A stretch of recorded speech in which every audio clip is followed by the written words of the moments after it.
Hello and welcome to this Crusader Kings 2 Let's Play series.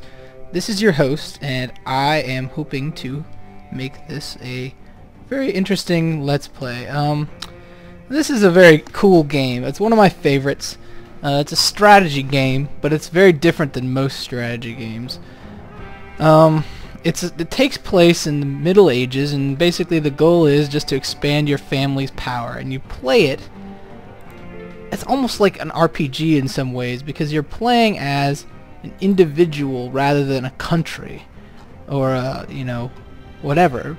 And it's based on the classical notion of feudalism, which is a very complicated system, and I may talk about that at some point, but it's very neat. It's a very, very creative and interesting game. So this game came out earlier this year. They've released one expansion for it, which has been the Sword of Islam expansion, which lets you play as Muslims. And they're coming out soon with one for the Roman Empire stuff, which I'm a fan of. So I look forward to that. But for now, we're going to just play with what we've got.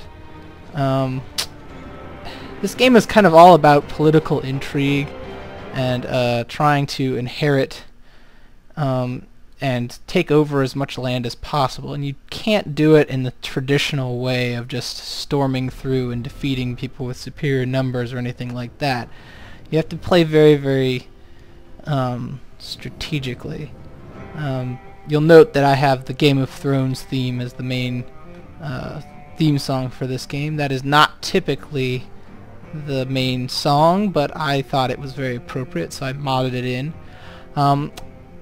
Traditionally, this game you play through any of these dates. You can change the dates here, and you'll note little historical developments like the Mongol invasion. But you can usually only play up. You can only start up through this date, 1st of January in 1337, and it ends in the 1453, which is traditionally by historians known as the end of the medieval era with the fall of Constantinople. I have changed the end time because I hate having restrictive timers when I play games. I don't think it's actually that restrictive, but either way I don't like it. So my end date is December 21st, 2012, which I thought was sort of appropriate.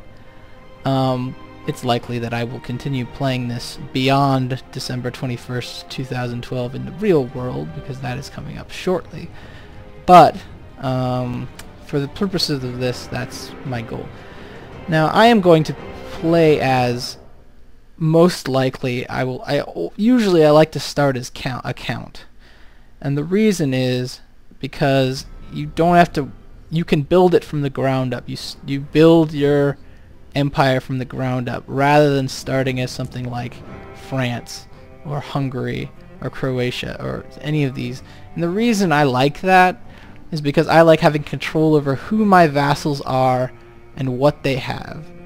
That is a key thing in this game. It's probably the main sort of wrinkle for this game, is you have to worry more about your vassals and what they have and what they're capable of than anything else. Your internal issues are likely to take up about half your time in this game, if not more, depending on how big you are and how many vassals you have. You'll be putting down rebellions frequently. You'll be doing all kinds of stuff like that. So it's very interesting. It keeps the game fresh, but at the same time, if you start as a large kingdom, that's mostly what you're going to be doing, and you have to sort out your vassal situations for years, and it's just a headache. So you'll note, if you were to play as France, here's the king, but the king also has all these different vassals. He has, all these dukes. They're all basically independent. They're part of the Kingdom of France. He can use their troops, but in real life, he's not that powerful, because he only has these territories. So, starting as a county even if it's within something like France, is a wise idea, because generally that means you have more control over how you grow. And the game is very cool because it lets you do that. You have total control over that, and if you play it conservatively enough to where you are constantly monitoring your progression as you grow, you can really expand to enormous size, and you'll have absolute authority over your vassals, and it's very cool.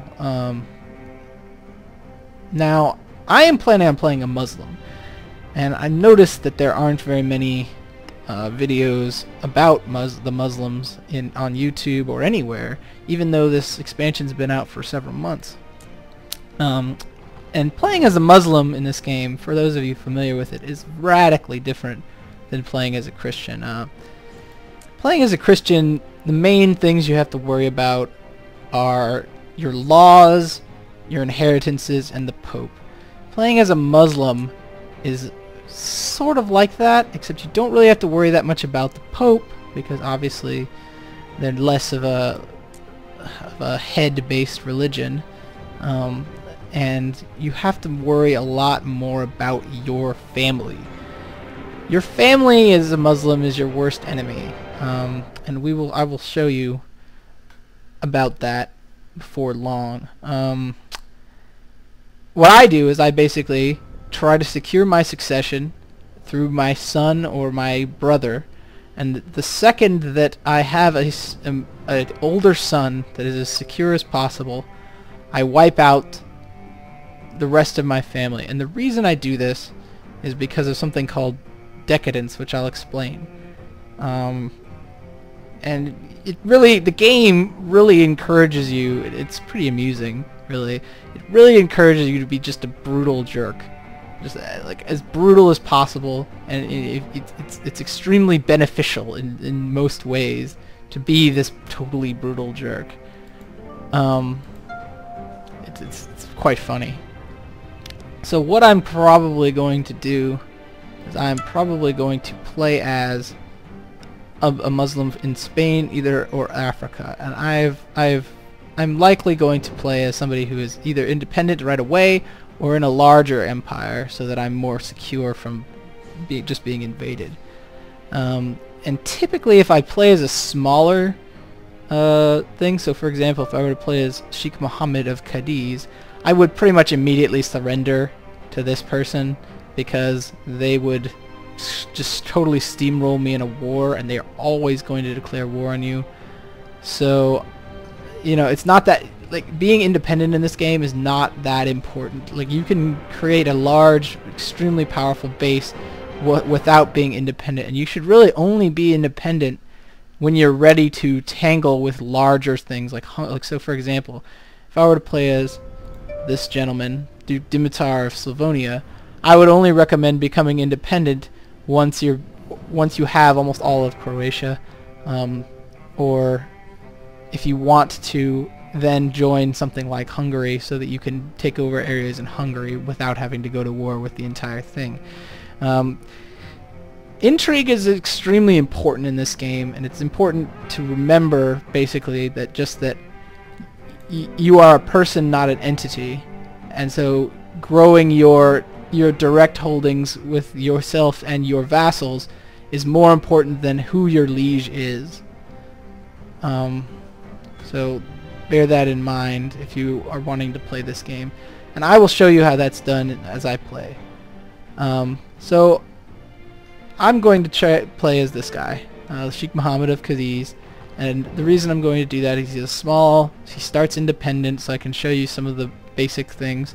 I will show you how to deal with the succession crisis, which you will immediately have upon playing this guy, and I will show you kind of basic Muslim problems that you'll have as a Muslim. So let's start.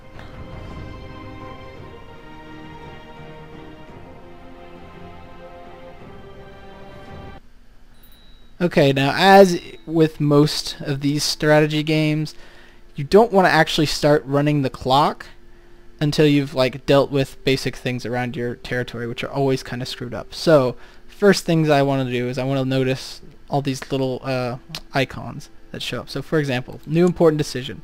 So my guy wants to go on a Hajj to Mecca, which is the traditional Muslim pilgrimage.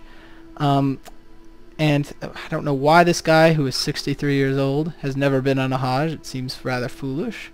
But I'm not going to do that, and the reason is because you'll note he has no children, and his heir is this guy, who is our spy master.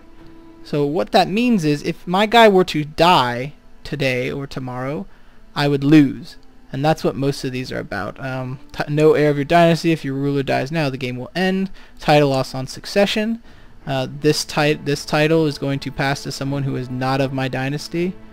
My guy is unmarried, so I have no even prospects of getting a wife or child, and I don't have any ambitions. So my first thing I'm going to do, and this is typically what I do if my guy's not married, is I have him get married as an ambition. And what is pretty rad about being a Muslim versus being a Christian in this game is you can have many wives. You can have up to 4, and so that is what I'm going to do. I'm going to spend a little bit of time getting my guy married off.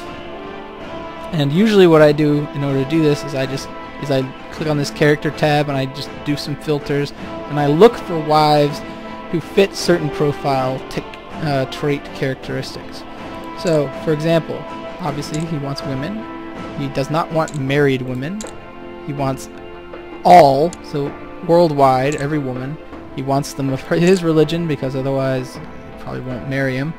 He wants an adult because he needs to marry them now.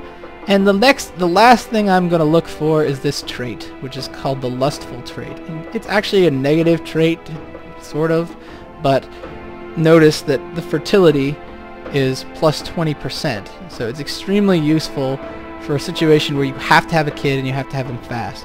So I'm going to marry this woman. I'm going to arrange marriage with her. As everybody likes my guy, so because I haven't done anything yet.